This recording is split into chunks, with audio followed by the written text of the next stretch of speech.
This episode of the Lead Machine Growth Show is brought to you by Lead Machine, the step-by-step, tech-easy system for getting leads online. Are you struggling to get leads from your lead magnet? Are you tired of seeing low conversion rates and losing potential customers? It's time to revive your lead magnet and start attracting more leads. Download our free report, 10 Deadly Lead Magnet Mistakes That Are Costing You Leads, and learn how to create a high-converting lead magnet that engages your audience and drives conversions. Don't let common mistakes hold you back any longer.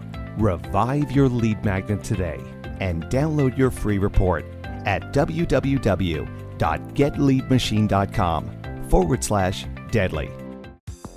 Welcome to the Lead Machine Growth Show, where you will discover how to tackle your tech, master your message, and design your dream.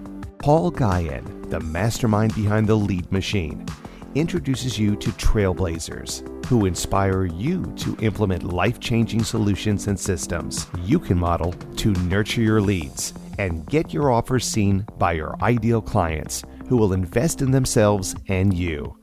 Be sure you visit our website at www.leadmachinegrowthshow.com. While you're there, subscribe to us via your favorite network. Now, tune in and get ready to transform your vision into reality. Hello, Paul Guyan here. I'm the Lead Machine Coach, the host and creator of the Lead Machine Growth Show, the Lead Machine Coaching and Mastermind Group, and the international best-selling contributing author of Journeys to Success, Volume 2, and the Food to the Rescue Cookbook. Welcome to the show, and thank you for tuning in. Today, we have a very special guest, my friend, Kristin Maxwell. And our episode is called, in this episode, we'll learn about the mindset of marketing, how to overcome imposter syndrome and build confidence, and what might be holding you back from your potential and stopping you from unleashing that potential. This is a very important episode because before you can tackle your tech, master your message, or design your dream, you have to address the elephant in the room. Do you have the confidence, support, and vision to overcome your fear of not being good enough or visible and whatever might be stunting your full potential? So let me just tell you how I first met Kristin. It was at Lena Vincent's High Profit Program event, which I was fortunate enough to meet her. She gave an insightful and motivating session to kind of set the tone for the event. And when she did that, I went, wow, that was really cool. And it was inspiring, but what astonished me and honored me was during that program, I came up with the idea of the Lead Machine. And she was one of the first to give feedback on it and said, wow, that could be more than one program. And I thought, should I second guess myself? No, I'm not second guessing myself. But what was even more what's an honor was she joined my program. And then we went on a journey together and building amazing lead machines. And she was one of the first to put a lead machine together, and she got 422, I think the number was, email subscribers in just a few days, which was great for the first time out. Wow, that was amazing. And so she's off and running. So, and we've been friends and colleagues and ever since then, but I'm getting ahead of myself. Let me tell you a little bit about Kristin.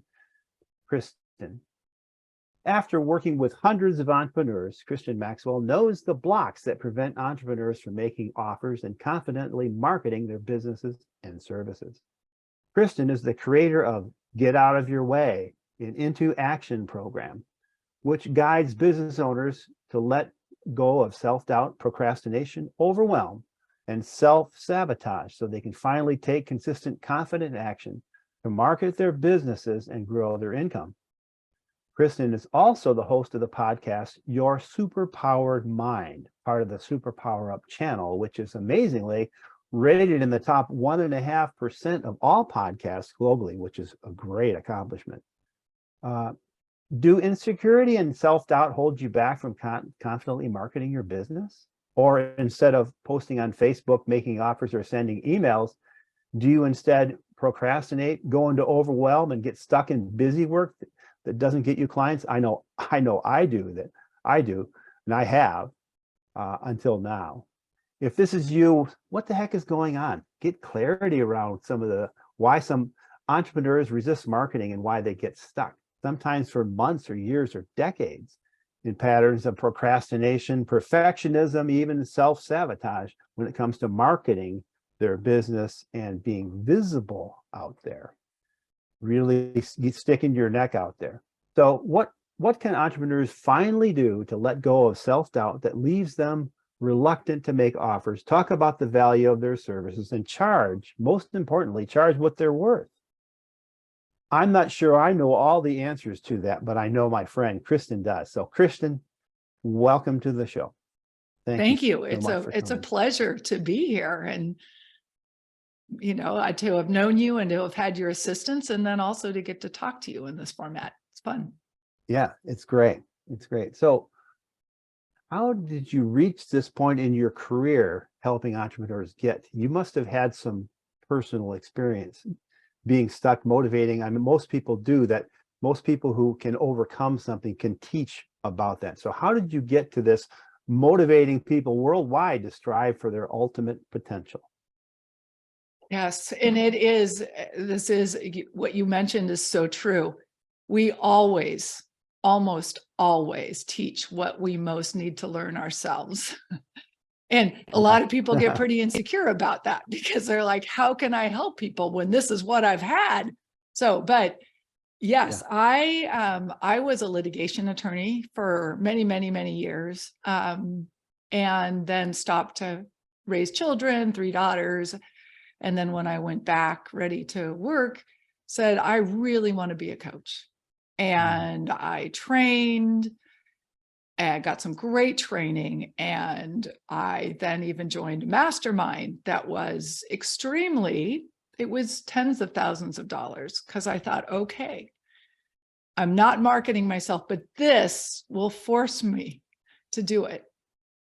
And I joined the mastermind, and I still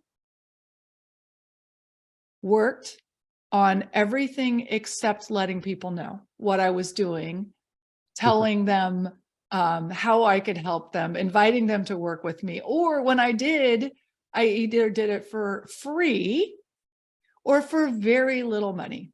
And this went on for ages. So I don't know how long you want for the story, but I eventually kept saying, this doesn't make sense. I am a confident person. I know what I'm doing. Why can't I do this? And so I just really dug deep into all the layers of what gets in the way of people really coming forward as their most empowered self. And a lot of times when you are in the entrepreneurial space, it doesn't make sense because you may have been out it forward. I argued in court for weeks at a time, and I couldn't go and do a Facebook Live. And so then I really went deep in that. And then I started to work with Alina and a couple other people, mastermind people, who said, wait, people are paying me money and they're still not taking action. Yeah. So we need somebody like you who can help get them through these blocks. And that's what I've been doing for several years. And I love it. I love nothing more than helping people who are so frustrated and so ready to give up on themselves because they can't market, learn to step forward and really start letting people know about what they're doing. Yeah, so often when we do decide that we want to be an entrepreneur, we forget that we have all this vast experience giving presentations. I've been in the boardroom of Merck, Pfizer, American Airlines, Delta Airlines, and so on and so forth, working with their high-level executives, supporting our sales team and representing the company with IT and marketing and all of those things, operations. And you have to bring that with you. You can't leave that behind. I learned that from Alina Vincent. She had the same problem. She struck out to be a coach, And she didn't bring all that vast experience that she had in training and education. And when she realized that, it propelled her, and I don't think she was ever afraid, but maybe everyone has fear, but she turned her fear into power. And that's what I think we're here to do today, is to change that around. I heard that from one of my guests, Brad Zales. He suggested that you turn your fear into power. Now, how do we go about doing that? So do you have any ideas on have any thoughts on that, and how one can take those fears and internalize them and break through those bonds? Yes. And, I almost want to back up a little bit, because there's a lot of times, people, when they're starting on the entrepreneurial journey, they know what they're doing, that what they're actually selling, they're like, I know I'm good at this. Yeah. And at the same time, there might be a piece of them that's like, but can I actually give the results that I'm promising? Mm-hmm. And I know this is what people charge, but can I really ask for that much money? Right? I'm going to make people uncomfortable by asking for that much money, or who is it that I think I am? And so the first part in recognizing, if you're being held back, if you're somebody who, like, week after week says, okay, I'm going to post on Facebook, I'm going to make offers, I'm going to put out a challenge, I'm going to do all this, and you say, I'm going to do it, and then it doesn't happen, and then you're like, okay, next week I'm going to do it. It's to recognize, if you're doing you're in this kind of behavior, you've got some fears inside of you, yeah, that are inconsistent with showing up as the visible, tooting your own horn, essentially, person you need to be. So really, the first step is to just recognize that fear is there. Yeah. And so how do you address it once you do? And how do you be true to yourself? I mean, sometimes we're afraid to even face it. And so what do you suggest there? Sometimes we don't even know that we have a fear. Correct. We don't recognize it. So how do we uncover that? Well, I know you've got a good answer for that.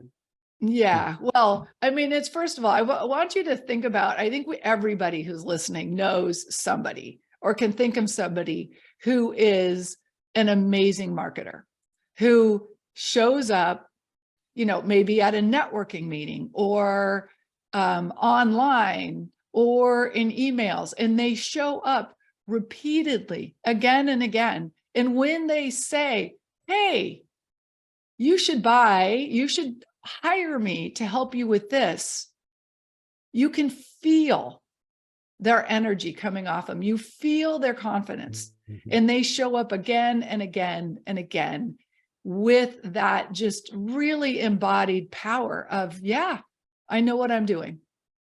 And really, if you're not doing that, you've got some fears. Literally, right. I mean, that is what is going on. And so what you first want to do is say, what am I afraid of? What am I making this situation mean? And often when you start to, if you can step back and you say, well, if I tell people about this, they're going to judge me. It's, you need to ask yourself the question, what am I going to make this mean? And you often find that people say, well, if I step forward and say, I can do this, people might say, who do you think you are? Prove it. Can you really do this? Or how can you think that you're worth that much? And it's not likable to say that you're awesome, right? It's not likable. And there's so when you can start to recognize what is the flavor of the self-talk that's going on in the background, you can start to deal with it. Yeah. That makes sense. Yeah, it does make sense. I'm just wondering, how do you need a coach to do that, or a therapist, or are there some exercises that you can do, or what about Yeah, that? well, you know what? There are, do you need one? It always helps, because Yeah. we all have blind spots. And, and we can talk about this a little bit later, but when you have these fears, they are from the past. They are from something that happened to you. It literally could have been something as small as, here's an exercise.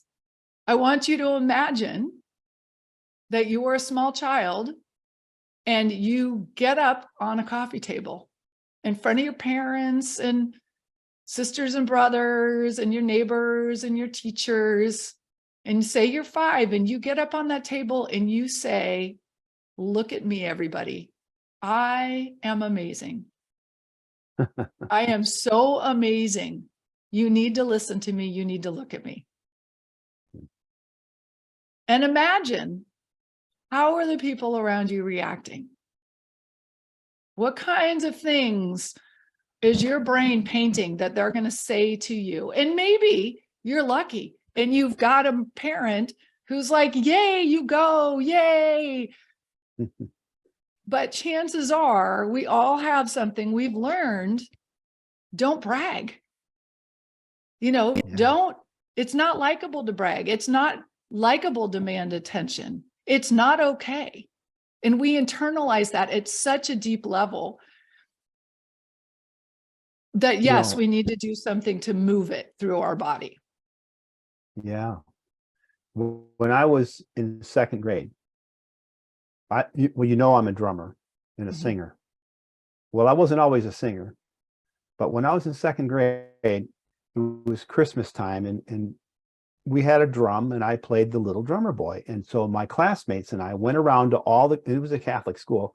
We went around to each classroom, and we sang, they told me, "Parum pum pum pum." And of course, I wasn't singing it because I was playing the drum. Well, we got to the 8th grade class, and this is where my brother Greg, his class, he was in 8th grade, I was in 2nd grade. And we did our spiel and did the parum pum pum pum. And the nun, the teacher, "Mr. Guyan, how come you're not singing?" "Well, I'm playing the drum." She goes, "Well, let's hear you sing it." And I squeaked it out, parum pum pum pum. And I was humiliated. And the teacher, I should sue the Catholic Church. No, the teacher had the classroom clap on their thumbnails for the appropriate applause for my performance. I was devastated. And it took me a long time to be able to sing in public again. I've been drumming ever since, because you can't hold me back from doing that. That's part of my soul. But it wasn't until I was an adult that I was able to sing in front of people. And now I do it all the time. But it took me a long time to get over that. Fast forward to 2014, and I was preparing for a Christmas party, and I came across that song. And I was putting together songs for us to sing at the party. And I sang the song and I started to cry. Oh. And I'm, in my 50s. And I look back at that experience has controlled my life for all this time. And so I boldly went and sang it. In fact, my 2 stepdaughters and I, the last 2 Christmases in a row, have sang that song in church as a prelude. And I don't cry anymore. I'm proud to do it and deliver it proudly. But those deep-seated things, like you just said, those things from childhood, they can have a profound effect on your performance today. And maybe just being get off that table when you're standing on the coffee table, that might have been enough to say, "Ooh, I don't want to be visible because I'm going to get shut down." Exactly. So we have to face those fears, and sometimes we need help doing it. For me, it was music. it was music that helped me get over it. And I Yeah. think willpower. Yeah. Well, and so that's super interesting, because what I was just going to say is one of the mistakes that I see on, people doing all the time is they know they're not taking action the way they want to be, the way they need to be, really, to build their business. You have to go out there and you have to get clients. You do. And they're not doing it. And what they often think is, I just need more strategy. I just don't know what to say. I just need to have people tell me what to say. And so they will invest in thousands of dollars worth of strategy and coaching and still not move forward powerfully. What I see people, they'll put something out, they'll psych themselves up, and put something out. And then what people often do then is they collapse again. It's like, it was almost like I used up all my willpower putting that out. And now I need to go and get my willpower up again. And it can take weeks or months. And so for some people, yes, willpower works. If you give them exactly the words to say, they will go do it.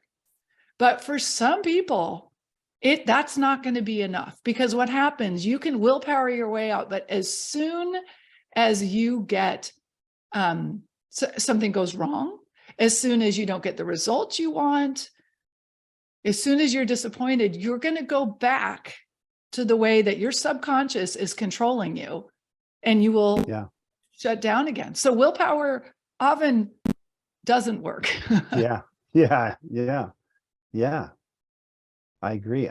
One of my turbocharged mastermind clients just the other day put on like back-to-back a masterclass and a 14-day program that and she wasn't getting the results that she wanted, and you could tell she was deflated, and she was facing no signups and 14 days of who's going to be in the class.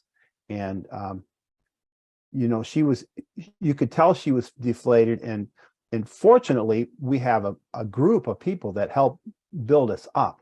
And I think having a group of support, having that support is super, super important, especially if you've got people who are saying, oh no, you can't do that, you can't launch a podcast, or you can't be a singer, you can't do this. If you've got influences like that around you, you have to cure that. You have to improve your environment, I think, and get around people who are successful and who build you up, and who who encourage you, and who help you, who give you some guidance.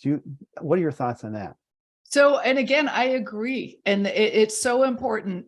But often what I do see, and partly why I'm saying this and I'm pushing back on this, is not because you're wrong, but I want to normalize this for people. It's really normal to feel insecure. It's really normal to doubt yourself, even as you're putting, because this entrepreneurial journey, it is going to push your buttons. It is requiring you to become a different person. It really is. It's requiring you to do that. And so, but then what I sometimes see with people is they get around people who are supportive and who tell them, oh my gosh, that was great. You're so amazing. That was really great. And they mean it. And you feel good for like 5 minutes. Yeah. And you go back into, oh, but maybe they didn't really mean it. Because it's like, again, it's a survival mechanism to hold on.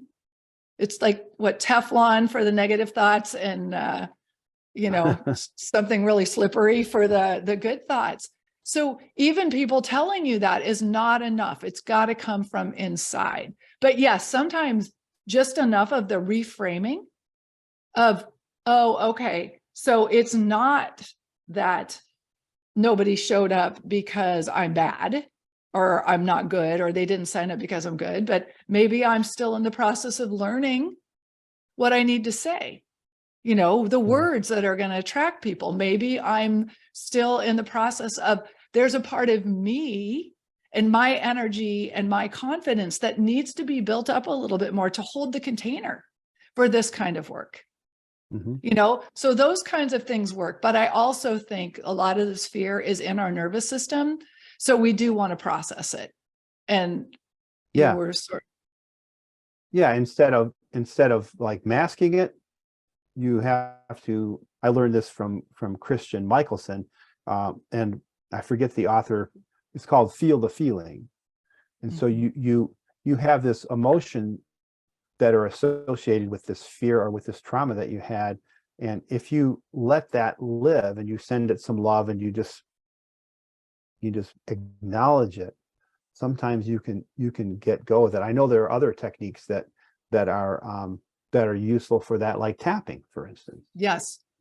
And that's what I use a lot of tapping with people. And the reason I do is because, and I sort of said this before, our subconscious is what is 90% of the time driving us. And we can say, yeah, I'm super smart and I know what I'm doing. But if your brain's saying, who do you think you are? It's not safe to put it. That is what is going to rule you. And so what I have found is to be super effective in actually changing all of this around is to use tapping, because what it does is every time you think, oh, if I post on Facebook, I'm going to be attacked. You don't really consciously think that. Your body goes into fight or flight. Yeah. Every time you say, ooh, I need to, tell them my price or stand up, your body goes into fight, flight, or freeze. And so what happens when we use tapping, which is EFT, and there's, different ways to do it, is it is shutting down the electrical connections between that thought and your body's fight or flight reaction.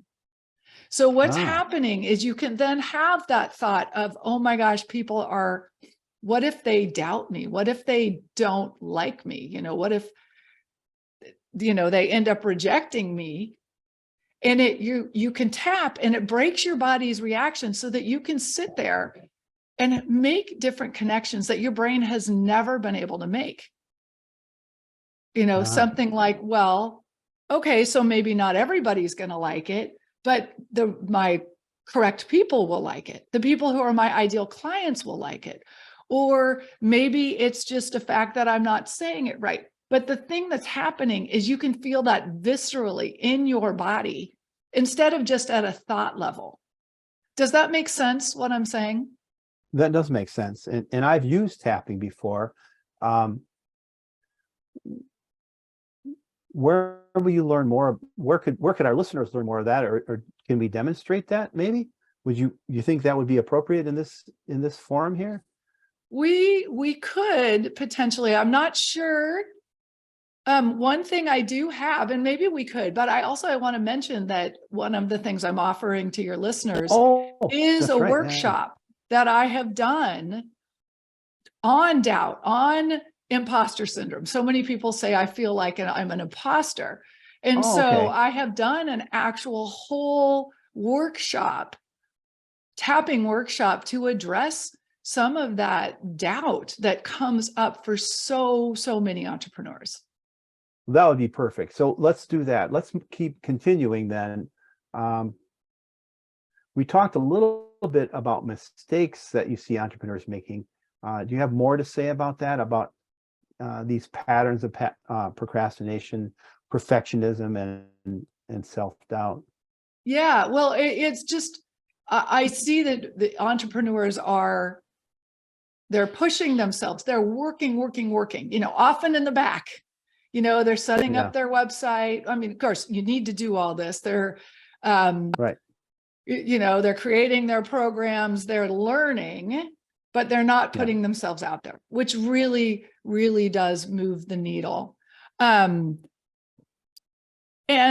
what happens is people often go into, then there's something wrong with me. What's wrong with me? They start beating themselves up. And one thing I would invite everybody listening, if this is if you're not doing what you should be doing, and I put that in quotes, see if you can have a little bit of compassion for yourself. There's nothing wrong with you. If you can say, you know what, I'm scared. And actually what you had even mentioned is, as people are going along, and if they find they're not doing that, and you're like, I was going to post on Facebook, and again, I didn't do it. I didn't do it. I'm so bad. Notice, again, they've learned so much about how much of our emotions, our energy in our body.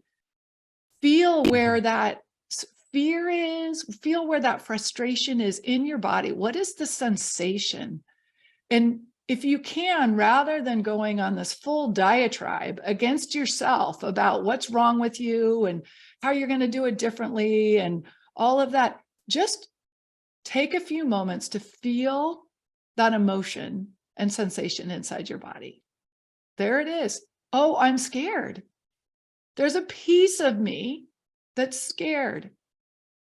And no, it doesn't make sense to the rest of me. It's like 98% of me knows what I should be doing, but 2%, and that piece is really scared and it's screaming.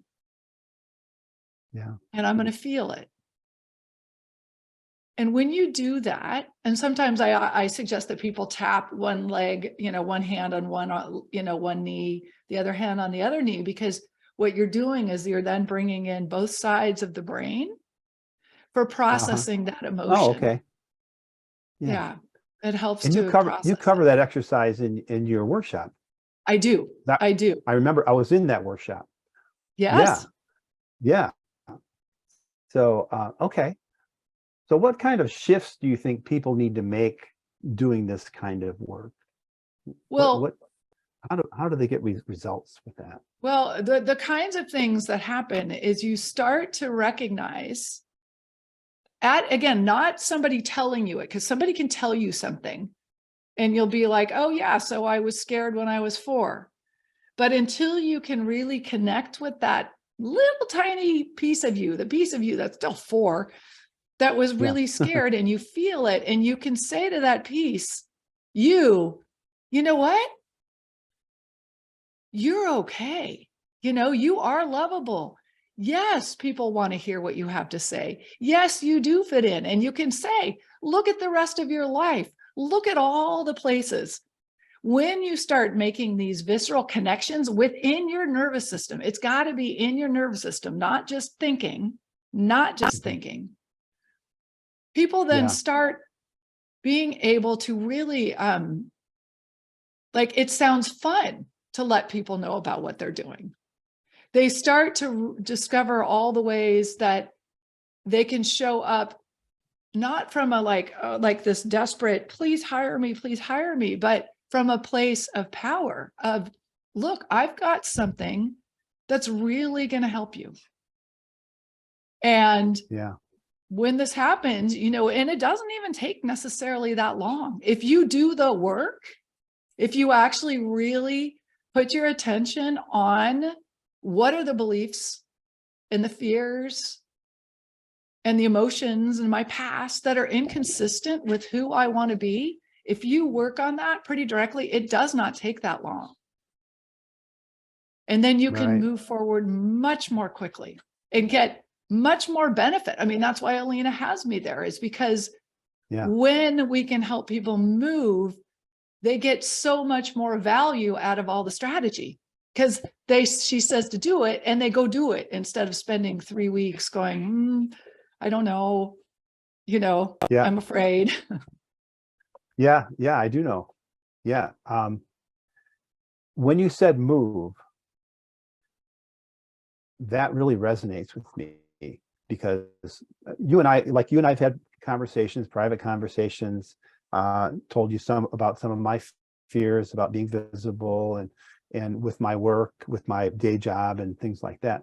And it's funny, what happened was one of my friends, Adam Homey, reached out to me about 2 months ago. and he had sent an email out and said, had you thought about doing a podcast? And 18 months ago, I was a guest on his show. And I said, yeah, maybe. And so he called me. And so now I have a podcast. So now Yay. I took the steps of, okay, for me, taking action makes me feel better. I mean, I've been up since about 6 o'clock this morning, and I've done lots of stuff, editing podcasts. I put new drum heads on my drum set. I've been studying for this. I'm doing my prayers and doing my daily work, and super productive because I'm taking action. And I think getting people to move, or moving, just doing something in that direction towards that goal, starts to give you some momentum. And I'm celebrating success. I've already got a paid client and I haven't even launched my podcast yet. This episode is going to air next week, along with 6 other episodes. That's part of my launch. And Yay. so, and and we'll tell you about that. But you went live on Facebook about a week or so ago, 2 weeks ago, before you went on vacation. And I said, I have fear, but I'm not afraid. And that's why I put, and you asked me, I think my question, I was playing with you. I think my question, or my comment was just stating that I know that I have fears, but I'm not afraid of them. And I'm taking action. I'm taking action on them in spite of them. And that's willpower, I know. But for me, action is my catalyst. That's what I spent my entire adult life, and even before, was helping people take action, to tackle their tech, master their message, design their dream. I've been doing that for over 40 years professionally as an IT professional. But taking action, even if it's wrong action, if it's massive, imperfect action, helps you build confidence, and you fail faster, but you learn from it. What are your thoughts about that?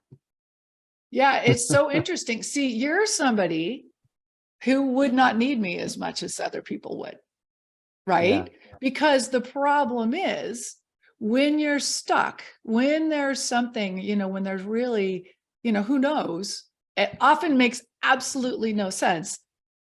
They can take action. They can build programs. They can learn copy. But they're not going to be putting themselves out into the world, which is what builds a business, which is what allows a business to survive. So yes, you can take action, but when it's not moving you forward, and you're at the point where you really could and should be telling people, that's where people then go into this beating themselves up, because they know, I just need to do a Facebook post. I mean, that's literally, it's like, I can tell you, I mean, I've got client after client. They're like, I just need to do this. And I know I'm supposed to launch next week, and they won't.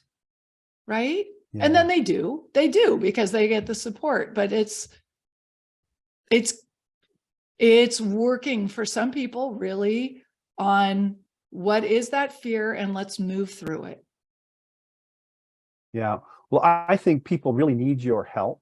And I know that you've helped a lot of people. I know I was there in that high profit program from Alina Vincent, and just reframing, and just what you did, it was only a couple of minutes, but it really helped me. And that was the catalyst that started everything for me, because up until that point back, last fall, I could do so many different things for so many different people.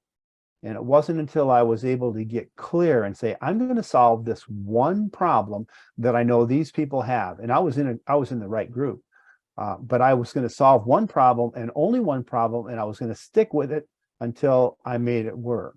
And that was through the help of you and through Alina Vincent And the others in that group, there was a fabulous group of support and coaches and whatnot. Katja was there. And that made all the difference for me. And now I have a program, I've got a mastermind group, I've got a podcast, I've got one-on-one You're on clients. fire. And I didn't have any of that. It was all because of a mind shift, a mindset shift. So can you share an example of an entrepreneur or some people that you've helped overcome this struggle? Because people still struggle with it, and I struggle with it even today. I get down, like, oh, that didn't work the way I wanted it to, but I'm driven enough and I've got the support I need. But not everybody has that. But you've helped some people. Can you give an example of someone you've helped and overcome this and how they're doing today? Yeah. There's just, let me think of just one person, but, somebody who really successful in the corporate career and then switched into wanting to be a coach, super smart, very capable, and joined a mastermind. I've worked with a couple other people too, with other coaches, and then was scared, just would not post, would not, or would put one little thing out and then nobody would respond. And then was like, I just won't, and it doesn't make sense. I mean, that's what, like, I just don't do it. I don't know why. And so we worked on, really getting through what were some, even events from that where she'd put herself out and been flattened, where the kind of like what you had, clearing the energy around some of that, really some beliefs about visibility and what it means to be visible, and what it feels. And then she started to put things out and, inviting people to work with her and started to really get clients. And, she is still moving forward. It's like it cleared. And then you can go, oh, now I've done it. Now I can see that I'm doing it. When you really start to get to that point where you're ready to take action, then doing it does start to build your confidence. Yeah. So what do you think was the shift that worked for her? Was there one shift? Maybe a lot of little ones, maybe. It's a lot of little shifts. It's really, it's partly, I mean, honestly, people don't quite really realize that their body, the fight or flight and freeze is real. So, when you're telling your body, go stand in front of who knows how many people and speak and tell them they're great. And if you're great and that they should pay you money, the body shuts down. And if in your past, it was not safe for you to say what you want. And for some people, it really actually wasn't safe. For other people, it was just, oh, now people don't like me. You will not do it. And so it was really moving through that, it's some of the fear around the past of what was happening and really starting to connect in your brain that that's not me anymore. That is not me anymore. I am actually safe. Look at through my whole life, all of these places where I have been safe when I've stepped forward. So I think that was probably in her case, the biggest one. Yeah. Now I have one or two more questions for you. Do you mind if do you have time? Yep. Go ahead. Can we do that? Yep. Okay. Thank you.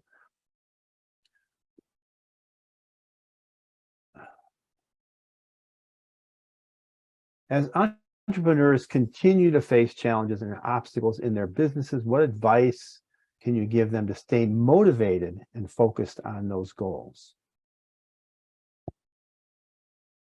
I think one of the things, and this is kind of more of a mindset thing, is Mhm. is stepping back, out of the day-to-day, I got to get this done and get this done, and really just touch base with who do you want to be? Who are you as the successful entrepreneur? Who is the person?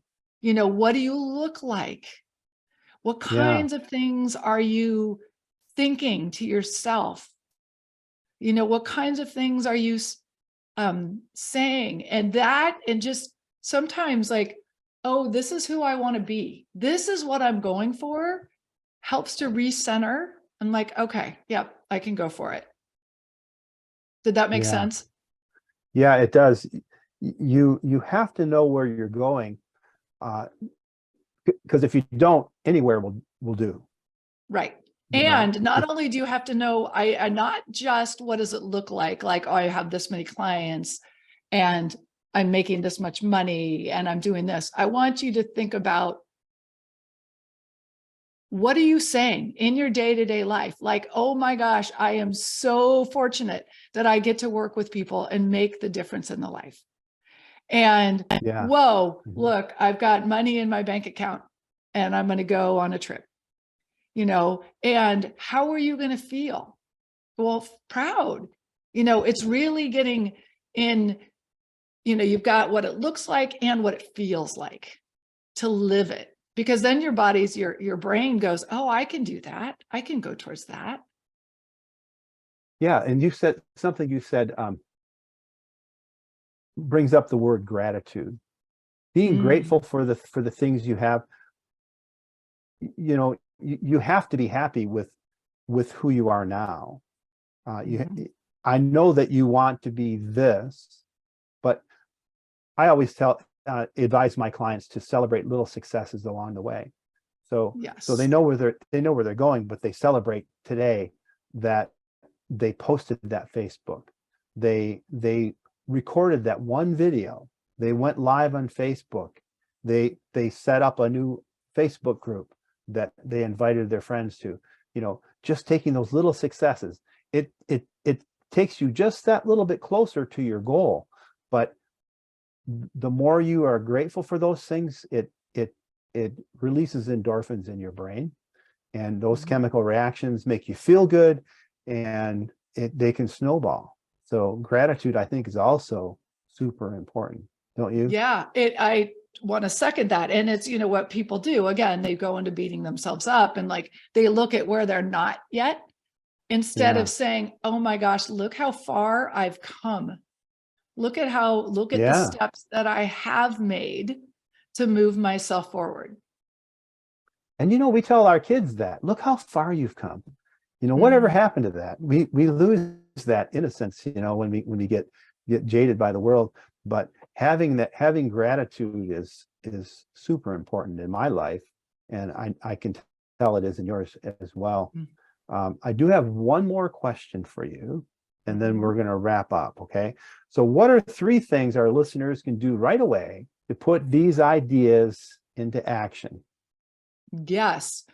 And so, well, first of all, I mean, if you sort of recognize yourself in some of what I've been talking about, Mhm. my first item is be kind to yourself Hmm. as much as you can. If you're saying, yeah, I really do feel stuck and I just don't know why, instead of going into the what's wrong with you, just recognize, yeah, okay, so I've got something I have to learn. I have something that, that is part of my journey.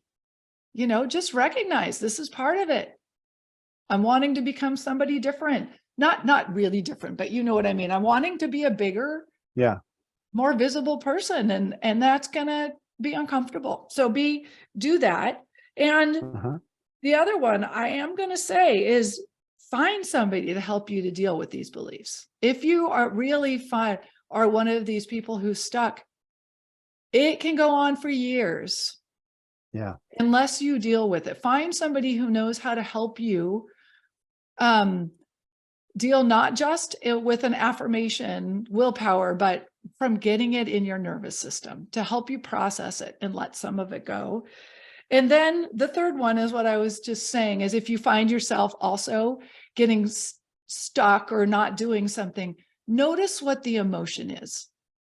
Notice what the sensation is in your body and recognize, label it. Because even just when you can say, oh, I'm scared, right there, you're just accepting, oh, I'm scared. And then you know what to do if you're scared. Okay, Yeah. I'll be nice to myself. Okay, maybe I'm going to do it a little bit differently. And just right there, just accepting instead of fighting against it. You know, it's fighting against, why am I doing this? And I shouldn't be doing this. It's like, okay. Yeah. You know what to do. And you will know what to do. Step back. Yeah. And get that. And I think when you do get stuck like that, and it's absolutely essential, because especially men, you know, we tend to, you know, we have a death in the family or something goes, we lose a job, you know, we suppress that. We're afraid to show our emotions. We're afraid to let our emotions live. And that's really super good advice, especially for men. Women are, I think, and I've worked with a lot of women and men in my 40 plus years in IT, teaching people how to have success with computers. Women are more open to asking for help than men are. And in some ways, I prefer working with women because of that, because there's not that ego thing that gets in the way. But I'd recommend everybody to just, you know, let that feeling live, acknowledge it, like you say, give it some love, accept it, and talk to your mate about it. Talk to your spouse or to your support, your best friend, the person that you trust at work, someone who you trust, or someone like you. Reach out to you and work through that, because there's so much potential in all of us. We have these messages and we can change the world, one person, one success at a time. So we need to move forward, don't we? We do. We do. And really, I mean, I'm going to just say this. Part of what I love about this work is it's not just that you start to feel more confident in your work, and it's something that transcends your whole life. It's the fears and the anxiety you've had your whole life, and, you know, some of the issues with relationships, and, you know, feeling like you never fit in or not good enough, or that it really starts to help you become just a stronger, more powerful, happy person in all areas. Right. And we all want that. We all do. Great. Well, yeah. So do you have anything else to say? Parting words for our audience? No, I think that's about it. Okay. All right. But I do recommend that they go check out the Overcome Imposter Syndrome workshop if they want to see what it's like, you know, what kind of some of this work is like to have the beliefs. It's not super scary. It's not scary. You don't get stuck in emotion. It's really, oh yeah, just identifying it and then processing it, and just to see what it feels like. Love to invite people to really try it. Do you mind if I tell people about what's included? Yeah, go ahead. Okay. Please do. So release self-doubt, self-sabotage, and stop it in its tracks. Start marketing. Discover and release hidden roots of self-doubt that stop you from owning your value, changing your worth, and prevent you from confidently marketing your services. In the Overcome Imposter Syndrome workshop, you will discover hidden blocks and subconscious beliefs that keep you stuck around marketing your business, no matter how confident you feel in the rest of your life. And I agree with this because I've been in this workshop. Release and clear the roots of self-doubt that lead to procrastination, overwhelm, self-sabotage, and an inexplicable resistance to marketing, that hesitation you were talking about, and then begin to tap into confidence, motivation, and drive into marketing your business enthusiastically and increase your income. And there's a great she does a tapping demonstration in there where you can actually experience the tapping. And you can go to www.kristinmaxwell.com/overcome-imposter-syndrome. And again, that's www.kristinmaxwell.com/overcome-imposter-syndrome. And remember, faith and action go hand in hand. So put the pedal to the metal. Until next time on the Lead Machine Growth Show, I'm Paul Guyan. So long for now, and thank you, Kristin, for being here. Thank you for tuning in to the Lead Machine Growth Show with Paul Guyan, where we show you how to tackle your tech, master your message, and design your dream so that you can transform your vision into reality. Remember to visit our website at www.leadmachinegrowthshow.com and enjoy even more great episodes like this one. Again, while you're here, subscribe to us via your favorite network. We look forward to seeing you next time on the Lead Machine Growth Show.